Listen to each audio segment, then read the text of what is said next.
Good afternoon. Good afternoon, sir. No, sir. Good afternoon, sir. Good Good afternoon. afternoon, sir. Hello. Good afternoon, sir. Good afternoon.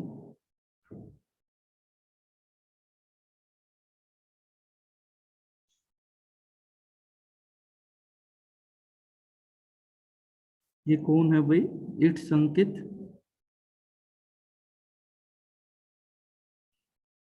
अंकित,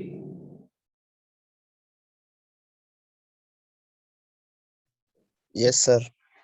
तुमने roll number क्यों नहीं लिखा है और ये क्या नाम है? Sorry sir. अरे नहीं, सॉरी नहीं, बताओ, एक्सप्लेन करो, क्या मतलब है इसका? हाँ, बताओ भाई, सर हमें कर दिया। क्या मतलब है इसका?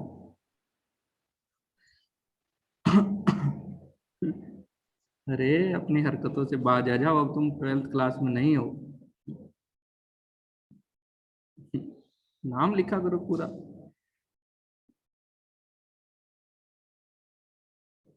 उससे तुम्हें नुकसान ही हुआ, कोई फायदा तो हुआ नहीं। या ऐसे फायदे जो मुझे नहीं दिख रहे हो वो भी बता दो। हाँ अंकित, यस सर।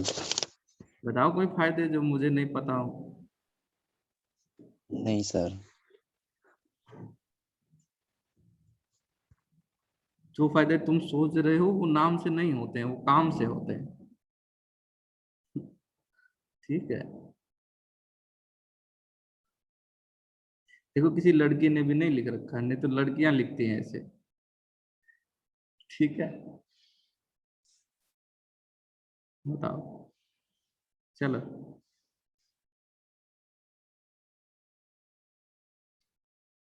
देखते हैं, पढ़ते हैं, स्टार्टिंग करते हैं। 12:15 पे कहा था ना मैंने क्लास। ठीक है, 5 मिनट और वेट, 3 मिनट और वेट करते फिर स्टार्ट। तब तक जो है 8वां अध्याय, ठीक है, 8वां अध्याय, 8वां अध्याय जो है वो मात्रा शीतीय अध्याय। ठीक है, मात्रा शीतीय अध्याय। मात्रा मतलब मात्रा पूर्वक, आशीतीय मतलब होता है खाना, भोजन। ठीक है, हम यहाँ जो है 8वां अध्याय जो पढ़ेंगे वो मात्रा शीतीय नामक अध्याय का वर्णन करेंगे। 8वां अध्याय जो है वो मात्रा शीतीय अध्याय है। कि तुम लोग टाइम से क्यों नहीं आते हो? 18 हो गए हैं, 3 मिनट भी हो गई है, 21 ही लोग हो। कर डाले तुम्हारे 21 की अटेंडेंस लगा दें बस।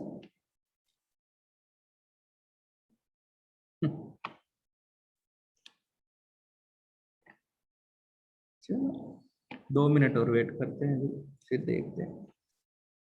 चलो 8वें नंबर चैप्टर में आओ। मात्रा शीतीय अध्याय व्याख्यासम इति से समूह आत्रा आदि महर्षि। ठीक है, 8वां अध्याय मात्रा शीतीय अध्याय, बहुत इंपॉर्टेंट चैप्टर है ये यूजी की दृष्टि से। ठीक है, मतलब बहुत क्वेश्चन आते हैं इससे, मात्रा शीतीय अध्याय से। अभी भी क्वेश्चन आया था। ठीक है, 4 नंबर में भी पूछ लेते हैं, 2 नंबर में भी पूछ लेते हैं। ठीक है, बहुत, एक तो शायद 10 नंबर में भी पूछा हुआ था। तो ध्यान से पढ़ेंगे क्या होता है। ठीक है, मात्रा शीतीय अध्याय क्या क्या लिखा गया है। ठीक है, मात्रा शीतीय अध्याय, ठीक है ना। अथ, अथा तो मात्रा शीतीय अध्याय। अथ, जहाँ अथ जो है, जब भी कोई मंगल कार्य शुरू करते हैं ना, तो वो अथी शब्द से शुरू करते हैं। जैसे ही संहिता शुरू की गई थी वो मंगलकारी थी, ताकि कोई विघ्न न हो। ऐसा माना जाता है कि अथ और ओम, ये 2 शब्द जो है वो भगवान ब्रह्मा जी के मुख से उत्पन्न हुए, इसलिए इनको मंगलकारी माना जाता है। तो अथ मात्रा शीतीय अध्याय, मात्रा शीतीय अध्याय की व्याख्या करेंगे। मात्रा मतलब मात्रा, वह मात्रा। ठीक है। आशीतीय यानी भोजन की, ठीक है, भोजन की वह मात्रा जिसका प्रयोग किया जाता है वो मात्रा यानी हितकर मात्रा, हितकर भाव से लिखा गया।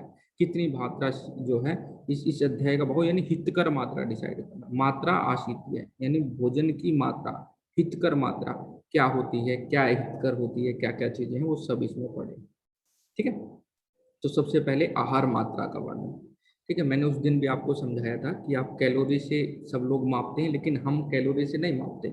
मात्रा आशी श्रव कालम सभी में जो है मात्रा पूर्वक, सदा जो है मात्रा पूर्वक, नित्य, सर्व कालम मतलब नित्य, नित्य मतलब हर रोज हर समय, ठीक है, मात्रा आशी मात्रा पूर्वक आहार करना चाहिए। ठीक है। सयाद मात्रा, और ये मात्रा किस पर निर्भर है, अग्नि प्रवर्ती का। ठीक है, और यह अग्नि की प्रवर्तक होती है, क्योंकि यही मात्रा जो है वो अग्नि की प्रवर्तक होती है, जठराग्नि को प्रदीप्त करता है। कैसे प्रदीप्त करता है, जैसे ईंधन जो है वो अग्नि को प्रदीप्त करता है। ठीक है, जैसे ईंधन जो है वो अग्नि को प्रदीप्त करता है, उसके लिए ईंधन, तो वैसे ही जठराग्नि के लिए ईंधन क्या है, आहार। कौन सा आहार, मात्रा पूर्वक आहार, वही जठराग्नि को प्रवर्तिका जठराग्नि को प्रदीप्त करता है। मात्रा, मात्रा द्रव्यान्यापेक्षते, द्रव्य की अपेक्षा करती है। गुरु लघु अभि, गुरु और लघु यानी गुरु जो पचने में भारी हो, ठीक है, बहुत देर से जो है वो आते हो, यानी वो बहुत देर से पचते, उनको भारी कहते हैं। लघु जो हल्का भोजन है, तुरंत पच जाता है। इनका निर्धारण जो है गुरु और लघु द्रव्यों को देखकर करना चाहिए। ठीक है ना। तो आहार मात्रा हो गई, तो आहार मात्रा बताई है। आहार मात्रा किसको कहते हैं, ठीक है, आहार मात्रा के अनुसार जो है भोजन करना चाहिए। ठीक है, वही जठराग्नि को प्रदीप्त करता है, और उसकी मात्रा गुरु द्रव्य यानी भारी, और लघु द्रव्य यानी जो हल्के हैं, पचने में आसान है, उनको जो है सहायक होती है। ठीक है, उनका उससे मात्रा का निर्धारण किया जाता है ना। मात्रा द्रव्य अपेक्षन्ते गुरु लघुना, द्रव्य की अपेक्षा करते हैं मात्रा कि लघु द्रव्य है या उत्तम। अब लिखा कि मात्रा में गुरु लघु विचार। ठीक है, लिखा है कि गुरु नाम अर्ध सोहित्यम, सोहित्यम मतलब होता है खाना, खाना, पेट भरना। अर्ध आधा, गुरु नाम गुरु यानी गुरु भोजनों को आधी तृप्ति पर होकर जो है वो छोड़ देना चाहिए। यानी गुरु भोजन जितनी आपका जो कोष्ठ है, ठीक है, जितना आपको खाने खाने की भूख है उससे आधा खाना चाहिए। गुरु भोजन को ही है भूख से आधा खाना चाहिए। लघुनाम न अति तृप्ता, और लघु भोजन अधिक तृप्त होने तक न खाएं। हल्का भोजन ऐसे नहीं कि बहुत ज्यादा खा गए। इसलिए मात्रा प्रमाणम निर्दिष्टिम, वही मात्रा निर्दिष्ट है, वही मात्रा उचित है। कौन सी, सुखम यावत जिरियति, जो सुख पूर्वक पच जाए। ठीक है, वही मात्रा उचित है जो सुख पूर्वक बच जाए। ठीक है, एक लोग आप अटेंडेंस भेज दो अपने, 24 लोग जो हैं। ठीक है, नेक्स्ट देखो जरा, उसके बाद क्या है, 24 लोगों की अटेंडेंस भेज दो। ठीक है, वो तुम में से कोई भी भेज दो, लगा देंगे तुम्हारी अटेंडेंस। ठीक है,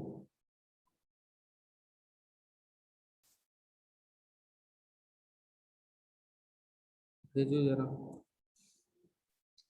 नेक्स्ट देखो जरा, उसके बाद क्या देखो, हीन मात्रा वाले आहार द्रव्य खाने से। ठीक है, अब मात्रा बता दी है, मात्रा भाई जठराग्नि पर डिपेंड करती है, यानी जठराग्नि भी जो है आहार मात्रा, ठीक है, कितनी मात्रा खाते हो उससे मतलब उचित मात्रा खाने से जठराग्नि बढ़ती है। और मात्रा द्रव्यों की अपेक्षा रखती है, और उसके द्रव्यों की अपेक्षा रखती है, भाई गुरु है या लघु है, और फिर बताया कि गुरु कितना खाना है और लघु कितना खाना है।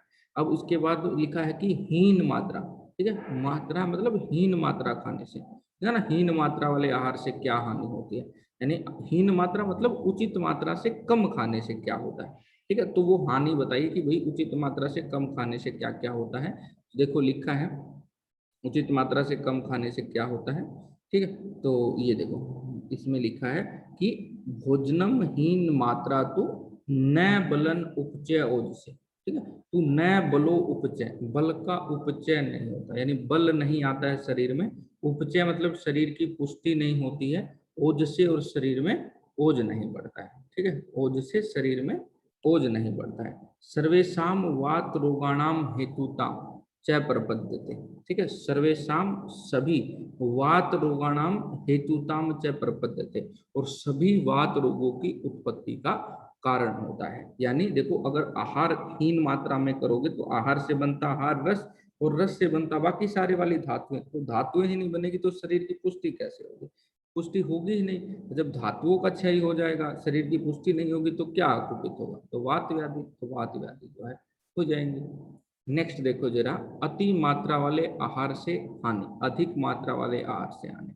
अब देखो, हीन मात्रा से क्या हानि हुई, ठीक है, कम भोजन खाने से, भूख से कम भोजन खाने से क्या हानि हुई वो बताया है। अब अधिक मात्रा, हीन मतलब जो बिल्कुल नहीं खाता उसके लिए, ठीक है, तो कम खाता है, कम मात्रा वाला भोजन, यानी उसकी जठराग्नि के अनुसार जो भोजन नहीं करता है।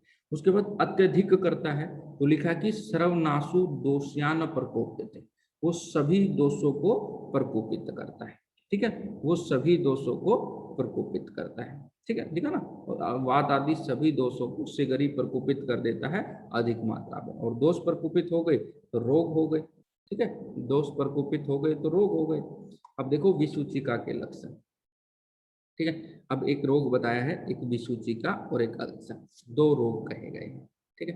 कैसे हैं तो बताया है, देखो थोड़ा सा मैं पढ़ाता हूँ आपके आपके उसमें, ठीक है। तो पहले तो बताया कि शीघ्र हार खाने से क्या हानियां होती है, अधिक आहार खाने से। अब कहा है कि भाई अत्यधिक खाने से तो है विसूचिका और अल्सर की उत्पत्ति होती है। अभी पढ़ते हैं इसके बारे में। लिखा कि पीड़ेय माना ही वात आद्या युगपतेन कोपिता, ठीक है, पीड़िया माना ही वात आद्यता, ठीक है, अति मात्रा में सेवित अन्न द्वारा पीड़ित वात आदि दोष युगपत एक साथ कुपिता, कुपित होकर के, ठीक है, क्या करते हैं, आमे अन्नेन दुष्टेन, ठीक है, कुपित होकर के आम अन्न में प्रविष्ट होकर के उसको क्या कर देते हैं, तद आविश्य, उसको रोध करके कुर्विते करते हैं, विष्टंभीय अंतो अलसक, ठीक है, उसको अवरोध करते हुए अलसक रोग को जो है उत्पन्न कर देते हैं, ठीक है, अलसक अलसक रोग को उत्पन्न कर देते हैं, ठीक है। फिर से मैं एक बार बता देता हूँ, पीड़ियमाना ही वाताद्या, वात आद्य यानी वात आदि दोष, पीड़ियमान उनसे पीड़ित करके, युगपतेन एक साथ, कुपिता कुपित होकर के, आम अन्नेन, ठीक है, आम अन्न, आम भोजन, आम भोजन कौन सा, जो न पचा हुआ भोजन है उसको, ठीक है, दुष्टेन या दूषित आहार को, ठीक है, तद आविश्य, उसमें प्रवेश करके, कौन प्रवेश करके, ये वात आदि दो दोष कुपित हुए हैं ये, ठीक है, क्या कर देते हैं, विष्टंभित अंको, विष्टंभित कर देते, गति को रोक देते हैं, ठीक है, अन्न की गति को, अलसक, उससे अलसक रोग उत्पन्न हो जाता है, अलसक नामक रोग को पैदा करते हैं, ठीक है। चव्य अंतो विसूचि का नाम अधो उत्तर मार्गाभ्याम सहसाव अजित मान है, अजित आत्मना यानी जिसका अपनी इंद्रियों पर काबू नहीं है। जब अजितेंद्रिय पुरुष इन्हीं कारणों से प्रकोपित आम दोष, यानी यही जो कारण है, ऊपर जितने कारण बताए हैं अधिक मात्रा वाले, यानी इन्हीं कारणों से प्रकोपित हुए, जब आम दोष को, जब अधो उत्तर मार्ग, अधो यानी नीचे के मार्ग, उत्तर यानी ऊपर के मार्ग, यानी विरेचन और वमन के द्वारा निकालता है, तब उसको विसूचिका कहते हैं, तब उसको जो है विसूचिका कहते हैं, ठीक है। जब नहीं निकालता है, अंदर ही रहता है, विस्तंभित रहता है, गति को रोक देता है, ठीक है, अन्न गति आगे नहीं हो जाती, लिखा आमाशय की गति को रोककर अलसक रोग उत्पन्न होता है, यानी जब गति को रोक देता है तो अलसक, ठीक है। तो दो चीजें हैं, ये तो श्लोक में पढ़ा, एक बार जस्ट हिंदी में हम पढ़ के याद करने की कोशिश करते हैं, अलसक क्या है, विसूचिका क्या है, ठीक है। अभी तो एक एक वर्ड का मतलब हमने समझा और पढ़ा। देखो अभी क्या है कि जब वात आदि दोष कुपित होते हैं, यानी अत्यधिक भोजन करने से, बताए हैं कि वात आदि दोष कुपित होते हैं अति मात्रा में सेवन करने से, ठीक है, जब अति मात्रा में सेवन करने से वात आदि दोष कुपित होते हैं, और वो कुपित हुए दोष आम यानी जो न पचे हुए, यानी जो पचा हुआ नहीं अन्न है उसमें, ठीक है, तथा दूषित आहार एक साथ जो दोष कुपित हुए, जो कुपित हुए दोष आम अन्न में मिल करके क्या कर देते हैं, अन्न को विस्तंभित कर देते हैं, उसी आहार को रोक देते हैं, जिससे अलसक की उत्पत्ति होती है। और जब वो रुके ना, दोनों मार्गों से आ जाए, यानी ऊपर वाले मार्ग यानी वमन द्वारा, नीचे यानी अधो मार्ग बुध मार्ग द्वारा यानी अतिसार के रूप में, वमन और अतिसार के रूप में वही आहार निकले, तो उसको विसूचिका कहते हैं। यही आपकी हिंदी में डेफिनेशन है। एक आप श्लोक भी याद कर सकते हो दोनों को, और हिंदी भी याद कर सकते हो दोनों की, ठीक है। श्लोक बहुत अच्छा है, श्लोक याद करो, इंपॉर्टेंट क्वेश्चन है, अलसक और विसूचिका हमेशा पूछा जाता है। ऐसा कोई पेपर है ही नहीं फर्स्ट ईयर में जो इस चैप्टर से जो क्वेश्चन नहीं पूछे जाएंगे। अरे यार इरेज करना। देखो ठीक है। तो देखो हिंदी भी पढ़ डालो, आप हिंदी में भी पढ़ सकते हो, वही जो बात मैंने कही है वही बात आपको मिलेगी। ठीक है। ऊपर कहे हुए अति मात्रा वाले आहार का सेवन करने से पीड़ित वात आदि दोष उस आम न पचे हुए आहार में या दूषित आहार के साथ एक साथ कुपित होकर उसी आहार में आमाशय की गति को रोक करके अल्सक नामक रोग को उत्पन्न करते हैं। उस जितात्मना यानी जो अपने इंद्रियों पर काबू नहीं करता पुरुष ऊपर तथा नीचे के मार्ग से मुक्त तथा गुद मार्ग से कर्मश्य व मनोरथी सार के रूप में आहार पदार्थ को निकालते हुए विसूची का नामक रोग को उत्पन्न करते। ठीक है। वही बात है, जब वो आहार अन्न नहीं निकलता है, ठीक है, तो वो हो जाता है क्या, अल्सक। जब वो निकलने लग जाता है ऊर्ध्व या आधि मार्ग से, उसको विसूचिका कहा। अब अल्सक की और परिभाषा दी गई है, अल्सक की सही से डेफिनेशन दी गई है, तो संप्राप्ति है। ठीक है। अब परिभाषा है, देखो क्या है। ठीक है, परिभाषा क्या है अल्सक। ठीक है, अल्सक की परिभाषा। ठीक है, अल्सक की परिभाषा क्या कहा गया अल्सक के बारे में। अल्सक की परिभाषा देखा कि ये भी याद करनी है आपको। ठीक है, जो श्लोक याद करना पसंद करते हैं उन बच्चों के लिए दोनों की डेफिनेशन बहुत इंपॉर्टेंट होती है। ठीक, चाहे ऊपर वाला बेशक से मत करना, लेकिन ये दोनों श्लोक तो इंपॉर्टेंट है बहुत ज्यादा। परायति न ऊर्ध्व, पराय जो न ऊर्ध्व, न ऊपर की ओर, न अधो न नीचे की ओर। ठीक है, न अध है न नीचे की ओर, आहारम न पचते, आहार नहीं पचता है। ठीक है, तो सबसे पहले बताया है अल्सक कि इस व्याधि में आहार न तो ऊर्ध्व की ओर न अधो मार्ग से निकलता है और न च पच्यते न पचता है। आमास्यो अलसी भूतेन, आमाशय में अलसी भूतेन आलसी की तरह पड़ा रहता है, सो अल्सक समृद्ध है, इसी को अल्सक रोग कहा है। ठीक है, परायति इसमें न ऊर्ध्व न अध है, आहारो न पच्यते न आहार का पाचन होता है, आमास्यो अलसी भूतेन आलसी की तरह जो है आमाशय में जो है वो रहता है, आलसी की तरह पड़ा रहता है, सो अल्सक स्मृत है, इसको अल्सक कहते हैं। ठीक है, तो न ऊर्ध्व मार्ग से न अधो मार्ग से और न आहार पचता है और आमाशय में अलसी भूत की तरह पड़ा रहता है, उसको क्या बोलते हैं, अल्सक बोलते हैं। नेक्स्ट देखो विसूचिका बताई है, विसूचिका की क्या परिभाषा है। ठीक है, तो लिखा है कि विविध वेदना उद्भव वायु आदि भृंच को, वायु आदि दोषों से कुपित होने के बाद, यानी वायु आदि दोषों जब अत्यंत पर कुपित होते हैं तो विविध वेदना अन्य अनेक प्रकार की वेदना उत्पन्न करते हैं। सूची भीरीव गात्राणी, जो बार बार सुई की भांति जो है गात्राणी शरीर में चुभती है, जैसे सुई चुभ रही है ना, वैसी वैसी वेदना होती है। विद्यति विसूचिका, इसी को विसूचिका कहते हैं। यानी वात आदि दोष के प्रकोपित होने के कारण अनेक प्रकार की वेदनाओं की उत्पत्ति होने से, वेदना कैसी, जो बार बार सुई से चुभने जैसी वेदना होती है, वैसी वेदना हो उसको विसूचिका कहता है। यानी वात आदि दोष जब कुपित होते हैं, शरीर में सुई के चुभने के समान पीड़ा उत्पन्न करते हैं, उसी को विसूचिका कहा गया है। ठीक है, विसूचिका के लक्षण बताए हैं वो। ठीक है, तो परिभाषा बताइए विसूचिका क्या होता है। ठीक है, विसूचिका के लक्षण बताएं। विसूचिका के लक्षण क्या होता है, शूल होता है, शूल। Excuse me sir. जी जी जी, बोलिए सर, बोलिए। सर फर्स्ट लाइन का दोबारा बताना, संधि विच्छेद कैसे किया था आपने, विविध वेदना आदि। ठीक है, विविध वेदना, विविध प्रकार की वेदना जिसमें होती है। ठीक है, विविध वेदना, विविध वेदना का मतलब समझे, विविध वेदना का मतलब है कि जो अनेक प्रकार की वेदना करता है। ठीक है, जैसे वात की अलग वेदना होती है, आगे पढ़ोगे, पित्त की अलग वेदना होती है, कफ की अलग वेदना होती है। ठीक है, कफ वेदना स्वरूप में कुंडू खुजली करता है। ठीक है, और वात जैसे सुई से चुभने जैसी पीड़ा करता है, ओद भेद, ये वात की वेदना होती है। पित्त में जैसे दहा होता है, ये पित्त की वेदना होती है। तो इसलिए लिखा कि विविध वेदना, जो विविध वेदना। ठीक है, किसकी विविध वेदना, ठीक है ना, विविध वेदना भेदे वायु आदि भ्रंश कोप, वायु आदि कोप के कारण। ठीक है, वायु आदि कोप के कारण वेदना उद्भवे, ये उद्भव वर्ड है, उद्भव होना, विविध वेदना उद्भवे, उद्भव होना, वायु आदि भृंच कोप है। ठीक है, वायु आदि भृंच कोप है, उसका जब कोप होता है, सूची भीरीव गात्राणी विद्यति थी विसूचिका, उसी को जो सुई से चुभने के समान गात्राणी शरीर में पीड़ा करती है, उसको विसूचिका कहा जाता है। ठीक है, बिल्कुल एग्जैक्ट संधि विच्छेद नहीं करते हैं, वो संस्कृत का काम होता है। ठीक है, आपको पता होना चाहिए, वैसे याद करने के लिए बहुत आसान है, कर भी सकते हो आप। ठीक है, संधि विच्छेद संस्कृत में सीखा हुआ तुम लोगों ने। ठीक है, ये है विविध वेदना उद्भवई, उद्भव होना, इसको तोड़ोगे तो उद्भव निकलेगा। वायु आदि भ्रंश कोप है। ठीक है, जिसे क्या होता है, वायु आदि भ्रंश कोप है। वायु आदि भ्रंश कोप यानी वात आदि दोष, भ्रंश मतलब अत्यधिक कुपित हो जाते हैं। ठीक है। सूची भीरी गात्राणी विद्यादिति, ठीक है, या विद्यति इति, हम तो डायरेक्ट बोल देते हैं इसको विद्यति इति या विद्यादिति, ठीक है, जबकि ये विद्यति इति विसूचिका, उसी को विसूचिका बोलते हैं, ठीक है। चलो ये जो है विसूचिका की परिभाषा है। नेक्स्ट देखो जरा इसके बाद क्या है, तत्र। अब विसूचिका के लक्षण क्या है, विसूचिका के लक्षण है, ठीक है, शूल भ्रम आनहा, ठीक है, समझ आ गया क्या, इसने पूछा था, समझ आ गया ना। Yes sir.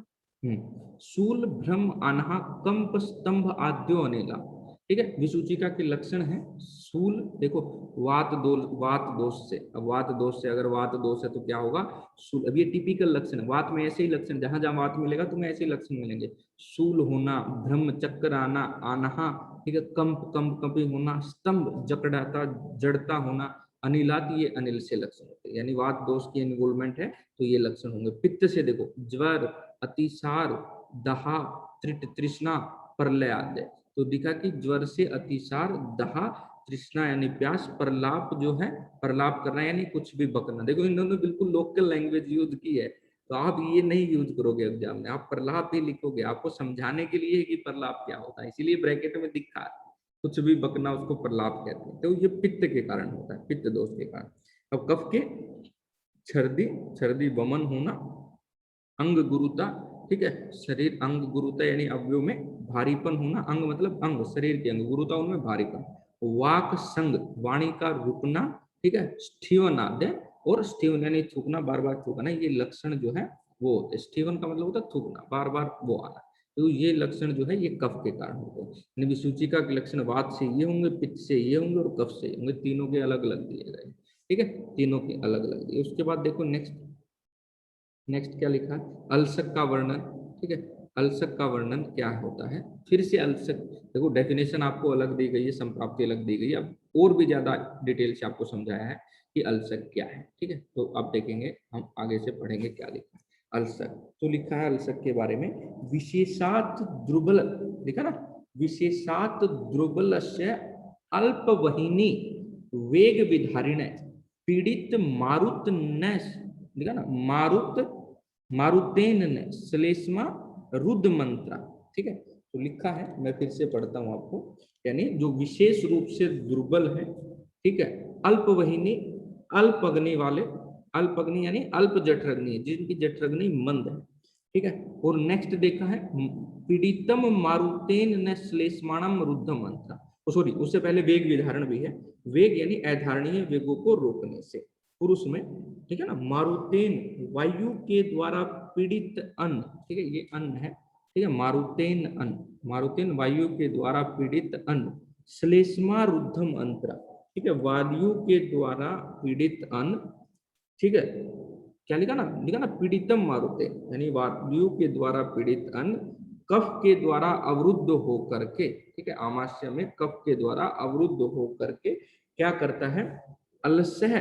आलसी भूत होकर के, ठीक है, क्षोभितम दोषे, दोषों द्वारा क्षुब्ध होकर के, ठीक है, लिखा ना, अक्षुभितम दोषे, दोषों के द्वारा क्षुब्ध होकर के, शल्यत्वेन, शल्यत्वेन शल्य के रूप में ही, शल्य मतलब होता है फॉरेन बॉडी, शल्य के रूप में ही, शल्य का मतलब अलग अलग जगह अलग अलग होता है, वैसे शल्य का मतलब सर्जरी भी आपने पढ़ा हुआ, ठीक है, लेकिन यहाँ फॉरेन बॉडी, शल्य उसी को बोलते हैं जो बॉडी में आपके कोई भी फॉरेन बॉडी आ जाती है, उसी का नाम शल्य होता है, ठीक है। इसके बाद आगे आगे चलोगे तो तुम्हें और भी चीजें समझ में आती रहेगी, एक शब्द का अलग अलग जगह अलग अलग मतलब होता है, ऐसा यूनिवर्सल ट्रुथ नहीं है कि ये शल्य मतलब सर्जरी हर जगह होगा, ठीक है, भाव के अनुसार जो है, ठीक है, जैसे हम बोलने में भी तो हिंदी भाषा जब बोलते हैं ना, ठीक है, वो मतलब तो वही है, लेकिन उसके कई अर्थ निकलते, किस में बोला गया आपने, वैसे ही ये है, ठीक है, अलस्य क्षोभितम दोषै शल्यत्वेन संस्थिता, यानी अलसम आलसी भूत बनकर रहता है, क्षोभितम दोषै, दोषों के द्वारा अगर क्षोभित किया गया यानी दोषों से क्षोभित होकर, शल्यत्वेन संस्थितम यानी दोषों के द्वारा क्षुब्ध होकर शल्य के रूप में ही स्थित हो जाता है, ठीक है, फॉरेन बॉडी के रूप में शरीर में पड़ा रहता है, ठीक है। फिर लिखा है सूल आदि क्रूते, और वो पड़ा वहां रह करके क्या करता है, सूल आदि क्रूते पेन करता है, वेदना करता है, तिरवश्च और तिरव, छर्दी अतिसार, और छर्दी और अतिसार, ठीक है, उत्पन्न करता है, इसलिए इसको क्या कहते हैं, ठीक है, छर्दी अतिसार लिखा ना, शूलादि क्रूते तिरोच्छर्दी तिरोच्छर्दी आदि करता है, और इसी कारण इसको जो है वो अल्सक कहा है, इसी कारण जो है इसको अल्सक कहा है, ठीक है, इसी कारण जो है इसको अल्सर कहा है। देखो ये यही आपको लिखा गया होगा, ठीक है।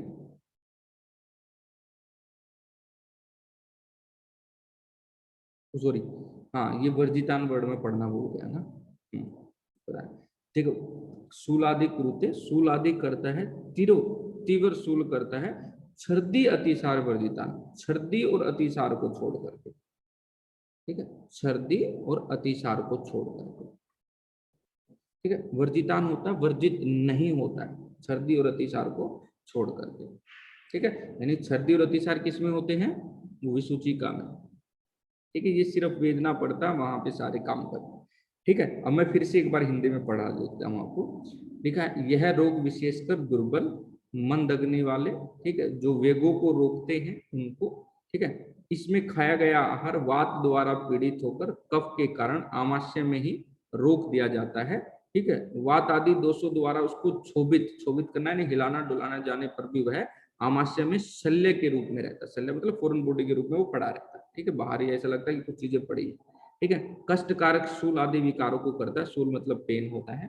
ठीक है, किंतु इसमें वमन विरेचन नहीं होते, इसलिए इस रोग को अलस या अलसक कहते हैं, ठीक है।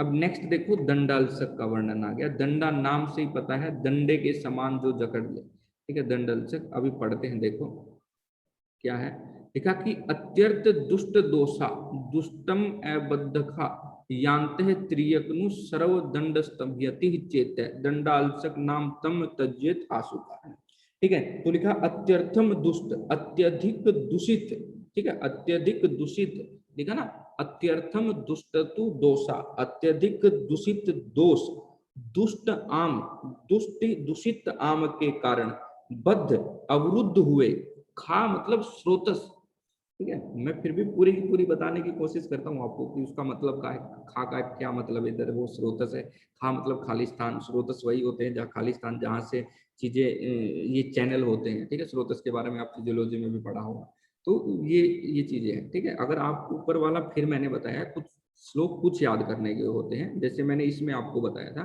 इसमें कौन कौन सा श्लोक याद करने का था, इसमें आप विसूचिका की परिभाषा, अल्सक की परिभाषा, विसूचिका के अल्सक के लक्षण आप पढ़ सकते हो, ठीक है, पहले वाला नंबर श्लोक का था, ये श्लोक याद कर सकते हो, मात्रा में गुरु लघु विचार, ठीक है, तो ये पढ़ने वाले हैं, ठीक है, ये श्लोक याद करने वाले हैं, सभी श्लोक आप ना तो याद कर पाओगे, ना ही याद करने वाले होते हैं, उनको कंसेप्ट समझाने के लिए होते हैं, जैसे ये लक्षण बताए, ये सब कंसेप्ट समझाने का, दंड अल्सक है, आप इसको याद कर सकते हो वैसे तो, लेकिन अभी देखते हैं दंड अल्सक का वर्णन क्या है, ठीक है, तो दंड अल्सक देखते हैं क्या कहलाता है। तो मैंने बताया कि अत्यर्थम दुष्टस्तु दोषा दुष्टम अबद्ध का, ठीक है, यानी दूषित हुए दोष, ठीक है ना, अत्यर्थम अत्यधिक दुष्टस्तु दोषा दुष्टम आम बद्ध का, ठीक है, यानी जो अत्यर्थम अत्यधिक दूषित हुए दोष, दूषित आम के कारण अवरुद्ध हुए स्रोतों में क्या करते हैं, तिर्यक अनु, तिर्यक गमन करते हैं, इधर लिखा ना, तिर्यक यानी इधर उधर गमन करते हुए क्या करते हैं, सर्वा संपूर्ण शरीर को दंडवत स्तंभयति, दंडे के समान स्तंभित कर देते हैं, है ना, दंडवत स्तंभयति, दंडे के समान स्तंभित कर देते हैं, इस व्याधि को क्या बोला जाता है, दंडाल्सक नाम तज्जेत, उसको त्याग देना चाहिए, आशु कारणम, ठीक है, शीघ्र मारिक होता है ये, उसको इसकी चिकित्सा छोड़ देनी चाहिए, चिकित्सा छोड़ देने का मतलब ये नहीं कि बिल्कुल उसको बता दोगे कि ये रोग साध्य होने वाला नहीं है, ठीक है, इसको इसकी चिकित्सा छोड़ दोगे।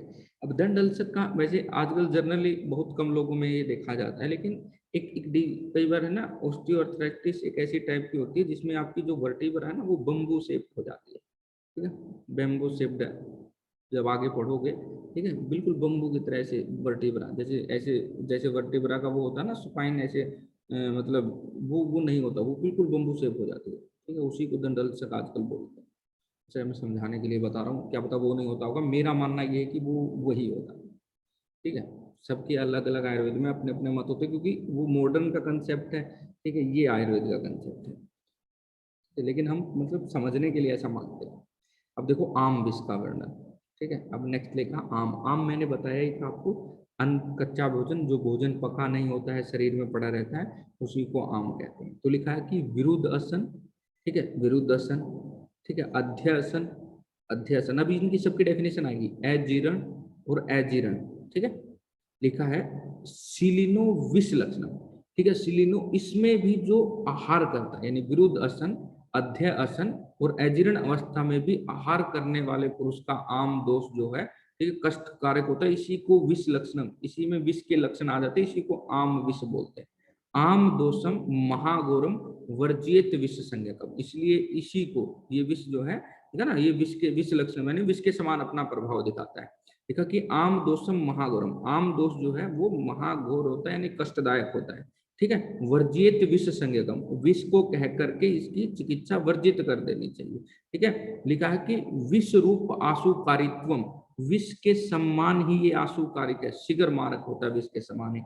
विरुद्ध उपक्रमत्वात्व, और इसकी चिकित्सा विरुद्ध होती है। इसकी चिकित्सा क्या होती है? विरुद्ध, यानी जो आम विष है, ठीक है। देखो आम विष की चिकित्सा विरुद्ध कैसे होती है, मैं थोड़ा सा समझा देता हूँ, वैसे ये आगे वाली आने वाली चीजें हैं, ठीक है। अब देखो आम, आम को पचाने के लिए क्या चाहिए, ठीक है, आपको पाचन और दीपन, ऐसी औषधियां जो पाचन करे, दीपन करे, यानी जो नहीं पचा हुआ भोजन है उसको पचाए। ऐसी औषधियां जो जनरली होती हैं वो उष्ण वीर्य वाली होती है, ठीक है, उष्ण वीर्य वाली, गर्म वीर्य वाली होती है। और विष भी उष्ण वीर्य होता है, ठीक है। अगर मान लो इस आम को पचाने के लिए उष्ण वीर्य वाली औषधि खिलाई तो ये विष को बढ़ा देती है, विष के प्रभाव को बढ़ा देती है, क्योंकि ये भी उष्ण वीर्य है, तो उष्ण उष्ण और भी ज्यादा उष्ण हो जाएगा, इसके प्रभाव को बढ़ा देगी। तो इसलिए कहा कि ये विरुद्ध उपक्रमत्वात है, इसका विरुद्ध चिकित्सा होती है, ठीक है। तो इसलिए जो है इसको आम विष कहते हैं। आम विष का वर्णन है, आप पढ़ सकते हो, हिंदी में पढ़ सकते हो, श्लोक याद कर सकते हो, ठीक है। मैंने बताया आम विष की चिकित्सा विरुद्ध उपक्रम का मतलब मैंने आपको बता दिया, ठीक है। चिकित्सा फिर बताइए क्या चिकित्सा है, ये तो हिंदी में पढ़ने लायक है, आप पढ़ लेना, ठीक है। मैं वैसे बता भी दूंगा आपको। अच्छा, क्लास खत्म होने वाली, चलो कोई नहीं, आप कुछ पूछना चाहते हो तो आप पूछ सकते हो, ये मैं कल पढ़ा दूंगा, तो ठीक है। अब इनमें से आपको समझ नहीं आया हो वो चीजें आप मेरे से सुन लो, पूछ सकते हो, कोई चीज समझ नहीं आई हो तो आप प्रयोग बता सकते हो, पूछ सकते हो, पूछो। अगर कुछ कुछ वर्ड आपको दिक्कत कर रहा है वो पूछ सकते हो। सर ये अभी करवाया है ना आम दोष का वर्णन, फिर से बताने के बाद। कौन सा बोलो, अभी जो लास्ट करवाया? आम दोष आम विष का वर्णन जो है ना, जो अभी बताया आपने, एक बार फिर से हाँ, बताना। तो देखो एक होता है विरुद्धसन, जो इसी के श्लोक नंबर 31 में आएगा। अध्यसन इसी के 34वें नंबर श्लोक में आएगा, ठीक है। अजीर्ण, अजीर्ण जो जीर्ण नहीं हुआ, जो भोजन बचा नहीं हुआ, ठीक है, उस अवस्था में भी ऊपर से आहार कर लिया तो आम दोष अत्यंत कष्टकारक होता है। यानी आम अवस्था पहले ही आपने फिर से भोजन कर लिया, पहले वाला पचा ही नहीं, ऊपर से फिर से कर लिया, तो इस अवस्था को आम विष कहते हैं। वो विष जो है जब अत्यंत कष्टदायक होता है, यानी जो आम अत्यधिक कष्टदायक होता है, वो विष जैसे लक्षण करने लग जाता है, उसी को आम विष कहते हैं। वो विष के समान अपना प्रभाव दिखाने वाला होता है, शिगर मारक होता है, ठीक है। और लिखा है कि वो शिगर मारक तो होता उसकी क्यों कष्ट साध्य, वो क्यों कष्टदायक है, क्योंकि उसकी चिकित्सा भी विरुद्ध उपक्रम है। यानी उसकी चिकित्सा करोगे, जैसे आम और विष है, आम की चिकित्सा करोगे पाचन लंघन ऐसे करने, इन औषधियों से पचाने वाली, क्योंकि पचा हुआ भोजन नहीं है, उसको पाचन औषधियों से उसकी चिकित्सा करोगे, ठीक है। वो सारे क्या होते हैं? उष्ण वीर्य, पित्त को बढ़ाने वाला। और विष जो है आम के साथ, क्योंकि ये विष बन गया, विष भी उष्ण वीर्य होता है, और उसको उस आम को पचाने के लिए जो औषधियां खाते हैं तो वो विष को बढ़ाने वाली हो जाती है। तो इसलिए कहा कि ये विरुद्ध उपक्रम बात है, ठीक है। इसकी कोई ऐसी औषधि नहीं है जो इस दोनों को, अगर शीत औषधि देंगे या मान लो विष को शांत करने के लिए ठंडी औषधि देंगे तो ये आम को बढ़ा देगी। तो ऐसे इसलिए कहा कि ये विरुद्ध उपक्रमात है, ये विरुद्ध उपक्रम करने वाला है। तो इसलिए जो है इसका प्रभाव लिखा ना, इसका प्रभाव भी विपरीत ही रहता है। अगर चिकित्सा की जाती है तो वो उल्टा बढ़ जाएगा, कोई भी चिकित्सा करोगे तो उल्टा बढ़ जाएगा, इसलिए इसको कष्ट साध्य कहा है, ठीक है। इसलिए कहा कि ये कष्टदायक होता है, ठीक है। यही आम विष है, ठीक है सर, थैंक यू सर। ठीक है। बाकी जैसे जैसे देखो टाइम बीतता जा रहा है ना, वैसे वैसे तुम्हें चीजों को समझ भी आने लगी होगी, ठीक है। मैं इसलिए स्टार्टिंग में आपको कह रहा था कि जैसे जैसे सिलेबस होता है वैसे वैसे चीजें समझ में आती रहती है। जैसे आपको सबसे पहले सर्दी अतिसार का नहीं पता था, वो चल गया होगा, कुछ और भी चीजें वात पित्त कफ के लक्षण अभी पता चल गए होंगे। ठीक है, जहां भी शीत आता है ये गुरु आदि गुण आपको पता चल गए होंगे। ठीक है, तो सारी चीजें जैसे जैसे थोड़ा टाइम बीतता चलेगा ना, जैसे जैसे चीजें आती हुई चलेंगी, वैसे वैसे ये सारी चीजें आपको क्लियर होती चलेगी। ठीक है, तो इसीलिए मैं आपको पहले दिन से और आज के दिन में आपको समझने में थोड़ा ब्रॉड एस्पेक्ट मिला होगा, बार बार जो टर्म आती है वो आपको समझ में आ गई होंगी, थोड़ी थोड़ी चीजें रुकती होंगी, बाकी नहीं सारी चीजें समझ में आ जाती हैं कि ये क्या है क्या नहीं। ठीक है, तो इसलिए जब थोड़ा सा समय बीतता है तो चीजें समझ में आने लगती हैं। ठीक है, अब श्लोक याद करने के लिए भी मैंने बता दिया। ठीक है, पीछे वाले किए हैं किसी ने, एक वर्ग अपना आप ऐड करते रहना। ठीक है, जो आगे वाला चल रहा है, आने के बाद मेरे से पूछ लेना फिर सभी।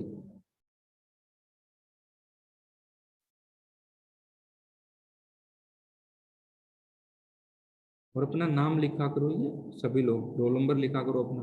नाम भी जरूरत नहीं है, आप रोल नंबर लिख दो। मैं अपनी मर्जी से अटेंडेंस लूंगा, आपको पूरी क्लास में रहोगे तभी आपको अटेंडेंस मिल पाएगी, ये बात आप सोच लेना। मैं पहले कह चुका हूँ, पढ़ नहीं रहे कोई बात नहीं, वो समझा जा सकता है, समझ नहीं आ रहा वो समझा जा सकता है, लेकिन चालाकी नहीं करनी है। ठीक है, स्मार्ट नहीं बनना है। जब तुम्हारी एज आएगी स्मार्ट बनने की तो बता देंगे तुम्हें, अभी नहीं बनना, पढ़ाई में तो बिल्कुल नहीं। नहीं तो आपको बताया ना 5 साल मेरे से पढ़ना तुमको, कहाँ तक चालाकी करोगे। टाइम से आया करो, ज्वाइन हुआ करो टाइम से, 12-15 पे क्लास स्टार्ट कर दो। आज सर आपने कोई लिंक नहीं भेजा तो ऐसे लगा कि आज क्लास ही नहीं है, तब मैंने व्हाट्सएप पे भेजा, देखो वही मैसेज देखो व्हाट्सएप पे मैंने भेजा है। यस सर, व्हाट्सएप पे आ गया था सर। व्हाट्सएप पे आ गया था, मैंने कहा कि सेम लिंक से, हमेशा उसी लिंक से ज्वाइन होगा, लिंक भेजने की क्या जरूरत है। पहले भी मैंने लिखा था तुम्हारे व्हाट्सएप ग्रुप में, उसमें टेलीग्राम में भी मैंने कभी लिखा था 2-4 दिन पहले कि मेरा लिंक सेम रहेगा, कोई चेंज ही नहीं होगा उसमें, वही हरदम काम। किसी के भी सर, किसी के भी चेंज नहीं है, वही सेम है सर सबके। हाँ, तो सेम होते तो क्यों चेंज करना, हर रोज भेजने से क्या हो जाता है बताओ। ठीक है ना, हर रोज भेजने से कुछ नहीं होता। ये पहले ये जैसे डीजी अलसक विसूचिका, ये उधर मान लो आई होंगी तो तुमको नहीं पता चला होगा क्या है। ठीक है, एजीरन क्या होता है, ये जैसे नैविक धारणीय में कुछ रोग बताए गए हैं। ठीक है, जैसे जैसे आगे चलोगे और भी व्याधियां आएगी। ठीक है, जैसे नस्य है वो है, आप देखोगे पूरे पूरे चैप्टर हैं उनके। ठीक है, पूरे की पूरी चीजें हैं। देखो मैं आपको अभी थोड़ा टाइम रहता हो तो, टाइम तो नहीं रहता।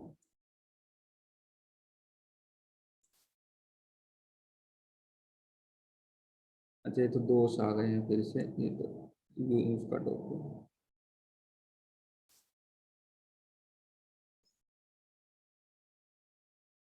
देखो ये वस्ती का पूरा है, वस्ती आप पूछ रहे थे, ये पूरा चैप्टर है वस्ती का।